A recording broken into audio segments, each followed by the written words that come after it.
बिस्मिल्लाहिर्रहमानिर्रहीम। अस्सलाम वालेकुम। मैं हूं राखील हसन गुमन। नाज़रीन, पाकिस्तान और न्यूजीलैंड के मबैन खेले जाने वाला पहला टी20 मैच अब से चंद मिनट पहले खत्म हुआ है और पाकिस्तान के नए डायरेक्टर और पाकिस्तान क्रिकेट टीम के नए कप्तान मोहम्मद हफीज साहब के साथ साथ शाहीन शाह अफरीदी की जनाब जो जिद है वो पाकिस्तान क्रिकेट को ले डूबी है और जनाब पाकिस्तान को न्यूजीलैंड के हाथों पहले टी20 मैच में 40 रन से जो शिकस्त है वो मिल चुकी है। इसके अलावा आज पाकिस्तान की जानिब से जो नाम सबसे ज्यादा लिया जा रहा है कि इस शख्स की वजह से हम आज का मैच हारे हैं वो है बाबर आजम, क्योंकि बाबर आजम ने इनिशियल ओवर्स के अंदर जिस तरह से बैटिंग की उस बैटिंग के ऊपर पाकिस्तान के जनाब जो बड़े बड़े क्रिकेट पंडित हैं और भारतीय मीडिया जो है वो पाकिस्तान की तजलील करता हुआ नजर आ रहा है, लेकिन हकीकत में जो बात है वो कुछ और है। और जनाब पाकिस्तान के जो नए मैच फिंचर हैं आजम खान, जिनको मैं खुद बड़ा जनाब हाई रेट करता हूं, उनकी जनाब एक दफा फिर से जो शाहकार सलाहियत है वो खुलकर सबके सामने आ गई है। और आज जब आजम खान और बाबर आजम बैटिंग कर रहे थे तो मैच पाकिस्तान के हाथ में था। वहां से पाकिस्तान जो है उसने वो मैच खुद लूज किया है गलत शॉट्स खेलकर और छोटी शॉर्ट बाउंड्रीज जहां पर हूं और आपकी जनाब जो बॉल है वो जनाब ग्राउंड से बाहर नहीं जा रही या छक्के चौके के लिए नहीं जा रही, तो ये एक बहुत बड़ा सवाल है कि आखिर पाकिस्तान के जनाब जो बैटिंग पावर हाउस थे, उनके जनाब जो मसल्स थे, उनके अंदर जनाब पावर क्यों नहीं थी। क्योंकि आज अगर सिर्फ और सिर्फ बाबर आजम को साइड पे रखा जाए, क्योंकि बाबर तो ये कह रहा थे ना कि जनाब डैब कर रहा है, थर्ड मैन की तरफ सिंगलें ले रहा है, नीचे जनाब खेलने की कोशिश कर रहा है, लेकिन बाबर आजम के अलावा जो बाकी खिलाड़ी हैं जिन्होंने 10 गेंदे खेलकर 15 रन बनाए, किसी ने 17 गेंदे खेलकर 24 रन बनाए, तो भाईजान वो लंबा क्यों नहीं खेल पाए।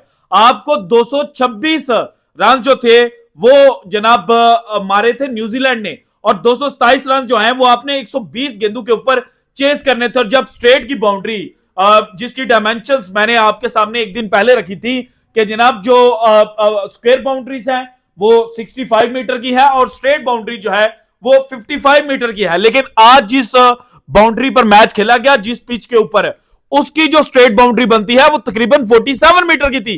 दैट मींस के बहुत छोटी बाउंड्री थी और वहां पर भी जनाब इज्जत माब पाकिस्तान के बड़े बड़े द्यो, क्योंकि बाबर आजम तो सेल्फिश खेलता है ना, बाबर आजम तो सेल्फिश है, उसको साइड पर रखें, लेकिन वो द्यो जिनके बलबूते पर पाकिस्तान ने वर्ल्ड कप 2024 जीतना था वो जनाब सबके सब फ्लॉप हो गए। सो आज मैच में हुआ क्या कुछ, बाबर आजम ने एक कैच भी ड्रॉप किया, उसने कितना जनाब एक इंपॉर्टेंट फैक्टर वो करार पाया कैच केन विलियमसन का और पाकिस्तान मैच हारा। इसके ऊपर भी आज की वीडियो में बात करेंगे, लेकिन सबसे पहले अगर देखा जाए तो शाहीन शाह अफरीदी साहब जनाब ओवर करने के लिए आए।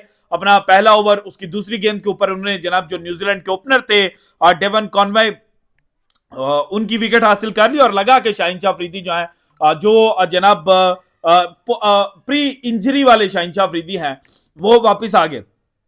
लेकिन फिर शाहीन जैसे ही अपना जनाब सेकंड ओवर करने के लिए आते हैं तो फिर फिन एलन ने जो धुलाई की, जिस तरह से उसने मारा, ओए होए, पहला छक्का आगे 3 स्ट्रेट चौके, फिर चौथी बॉल पे छक्का, कमाल। यानी कि आप उसकी शॉट देखकर यही कह सकते थे कि यार वाओ, ऐसी कोई रैश शॉट नहीं थी उसने खेली।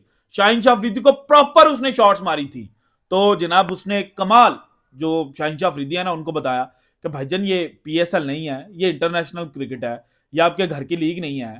तो फिर जनाब पाकिस्तान के जो बॉलर्स हैं वो जनाब उनके हाथ पांव फूल गए। जब कप्तान को पड़ जाए तो फिर बाकी बॉलर्स के भी, और फिर उनको भी पढ़ना शुरू हुई, उसामा मीर को भी पड़ी जिनका आज डेब्यू था। बहरहाल जनाब इसके बाद केन विलियमसन, फिन एलन का अच्छा एक नो बॉल के ऊपर ये बोल्ड भी हो गए थे। आमिर जमाल जब हमने पहला ओवर करने के लिए आए तो उसकी आमिर जमाल की गेंद पर बोल्ड हुए, बड़ी अच्छी बॉल पड़ी, लेकिन वो नो बॉल डिक्लेयर होगी। उसके बाद फिन एलन जो है वो पकड़े ही नहीं थे जा रहे।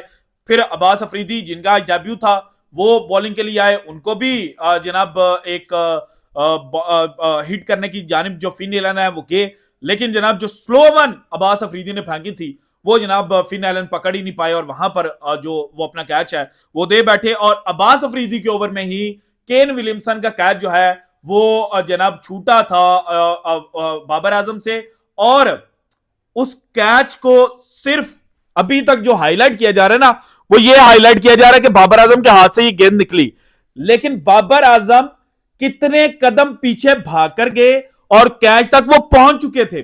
उन्होंने कैच ड्रॉप किया, इसके ऊपर कोई जस्टिफिकेशन नहीं है, लेकिन बात सिर्फ इसकी की जा रही है। ये जो जनाब उन्होंने 15 से 20 जनाब मीटर भागे हैं, ये कोई बंदा नहीं जनाब डिस्कस कर रहा है कि अच्छा हो सकता है कि शायद भागकर जब वो उस तरह से उसको जनाब ग्रैब करने लगे हैं तो जज नहीं कर पाए, क्योंकि जो बेशतर बाबर आजम के नाकदीन है वो सिर्फ ये दिखा रहे हैं कि बाबर आजम के हाथ से क्या छूटा है, बाबर आजम ने भाई छोड़ा है। इसके अलावा भी तो आपकी जो ग्राउंड फील्डिंग थी वो किस तरह की थी? क्या आपकी ग्राउंड फील्डिंग इस तरह की थी कि वो रन सेव कर पा रही थी? आपने जनाब विकेट कीपर बैट्समैन खिला दिया आजम खान को, और बाबर के ऊपर कहते हैं ना कि फिटनेस नहीं है, पेट निकला हुआ है, तो आजम खान जनाब खेले। मैं चाहता हूं आजम खान खेले, लेकिन आजम खान की जनाब जो फिटनेस है उसके ऊपर कोई सवाल नहीं उठाते, कहते हैं उसके मसल्स के अंदर पावर ही बहुत ज्यादा है। और आज हमने देखा कि आजम खान जनाब उनके मसल्स के अंदर इतनी पावर है कि उन्होंने पूरे 10 रन बनाए 9 गेंदें खेलकर, जिसमें जनाब एक चौका था, और छोटी शॉर्ट बाउंड्रीज के ऊपर भी आजम खान की जो गेंद है वो बाउंड्री लाइन पार ही नहीं कर पाई। बहरहाल पाकिस्तान की बैटिंग में बाद में आता हूं। अब आते हैं जनाब जो केन विलियमसन है, उन्होंने 57 रन बनाए। अगर वो कैच वहां पर पकड़ लेते बाबर आजम तो चीजें जो हैं वो मुख्तलिफ भी हो सकती थी। फिर जनाब डैरल मिचेल और ग्लेन फिलिप्स, इनकी आमद हुई। ग्लेन फिलिप्स ने 11 गेंदें खेलकर 19 रन बनाए, और डैरल मिचेल ने 27 जनाब गेंदें खेलकर 61 रन स्कोर किए। इसके बाद जनाब मार्क चैपमैन 11 गेंदें खेलकर 26 रन, और एडम मिलन 11 गेंदें खेलकर 10 रन, और जो जनाब 20 ओवरों में 226 रन स्कोर किए। 8 खिलाड़ी जो हैं वो न्यूजीलैंड के आउट हुए। अब जनाब न्यूजीलैंड की जानिब से 2 बैट्समैन जो थे उन्होंने 50+ रन स्कोर किए। एक जनाब केन विलियमसन थे जो नंबर 3 पोजीशन पर बैटिंग करने के लिए आए, और 42 गेंदें खेलकर 57 रन उन्होंने स्कोर किया। दैट मींस 135.71 के स्ट्राइक रेट के साथ। और जनाब केन विलियमसन के साथ जो डैरल मिचेल हैं उन्होंने 27 गेंदें खेलकर 61 रन बनाए 225.92 के स्ट्राइक रेट के साथ। और पाकिस्तान में सिर्फ एक बंदा 50+ रन कर पाया, और चूंकि उसने 50 कर ली है तो अब यह कहा जा रहा है कि वो तो सुस्त बैटिंग कर रहे थे और सेल्फिश होकर बैटिंग कर रहे थे। भाईजान बाबर आजम के साथ भी किसी ने विकेट के ऊपर खड़ा होना था। मैं आपको कह रहा हूं ना कि जब पाकिस्तान को जनाब 4 ओवर में 60 से भी कम रन चाहिए था तो पाकिस्तान मैच के अंदर था। एग्जैक्टली 58 रन शायद पाकिस्तान को चाहिए थे। पाकिस्तान के हाथ में मैच था अगर वहां पर आजम खान जनाब दूसरे एंड से हिटिंग कर लेते, लेकिन आपने तो यह बात ही नहीं करनी, क्योंकि अगर आप यह बात करेंगे तो आपको पता चलेगा कि बाबर आजम वहां पर खड़ा था जहां पर पूरी पाकिस्तान की टीम जो है वो आ रही थी 10 गेंदें खेलकर 15, 17 गेंदें खेलकर 24, 9 गेंदें खेलकर 10 और जनाब 14 गेंदें खेलकर 25 रन बना रहे थे। वहां पर बाबर आजम एक एंड संभाल भी रहे थे, और जनाब बाद में उन्होंने मैच को डीप लेकर गए और वहां पर मैच वो फिनिश कर सकते थे। फिनिश किया नहीं है, मैं भी ये कह रहा हूं कर सकते थे। वहां पर बाबर आजम जनाब वो जो कटर उनको जनाब न्यूजीलैंड के बेन सीयर्स ने किया है, अगर वो कटर ना पड़ता और वो उसको जज कर लेते तो चीजें डिफरेंट हो सकती थी। लेकिन क्रिकेट के अंदर और मॉडर्न डे क्रिकेट के अंदर सबसे मुश्किल जो होता है वो कटर को पकड़ना होता है। तो भाईजान चीजें जनाब बाबर आजम के खिलाफ तो गई हैं।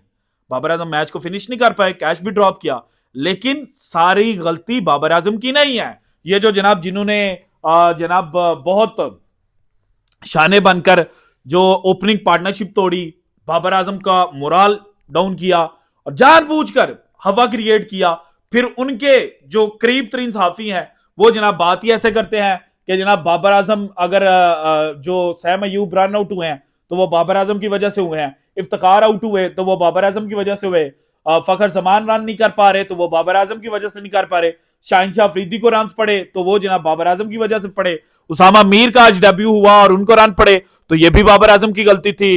और फिर जनाब आमिर जमाल जिनको दौरे ऑस्ट्रेलिया पर उन्होंने बड़ा अच्छा परफॉर्म किया, लेकिन आज चूंकि बाउंड्रीज भी शॉर्ट थी, न्यूजीलैंड के बॉलर्स ने उनको अटैक किया, बैट्समैनों ने, और वो उस तरह से जनाब बॉलिंग नहीं कर पाए, तो ये भी जनाब बाबर आजम का कसूर है। और बाबर आजम जब तक पाकिस्तान क्रिकेट के अंदर है पाकिस्तान नहीं जीत पाएगा। सो जनाब अगर आपने जीतना है तो फिर बाबर आजम को साइड पे करके आप जनाब 2 मैचेस में रेस्ट तो देना है ना, 3 मैचेस बाबर को खिलाने हैं, 2 मैचेस के अंदर रेस्ट देने हैं, देख लेंगे क्या करते हैं। और मैं तो चाहता हूं कि बाबर आजम खुद जरा रेस्ट लेके ना साइड पे, और ये जो आप जनाब कुछ आज रन कर पा रहे थे तो ये भी ना कर पाते। बाबर आजम भी किसी की तरह आता, 10 गेंदें खेलकर 15 रन बनाता और हिट करने की कोशिश में जनाब आउट होता और कहता मैं तो पहली गेंद से जाके मार रहा था। तो आप जनाब मैच हारते 100 रन से तो आपको लग पता जाता, और फिर पाकिस्तान की आवाम भी कहती कि ठीक है जनाब बाबर की हमें जरूरत है। सो जनाब this is it from today's episode. अगर आपको वीडियो पसंद आई तो लाइक कीजिएगा, ज्यादा से ज्यादा शेयर कीजिएगा, अपनी कीमती राय का इजहार लाजमी कीजिएगा, और अगर आपने अभी तक चैनल को सब्सक्राइब नहीं किया तो कर दें। शुक्रिया, अल्लाह हाफिज।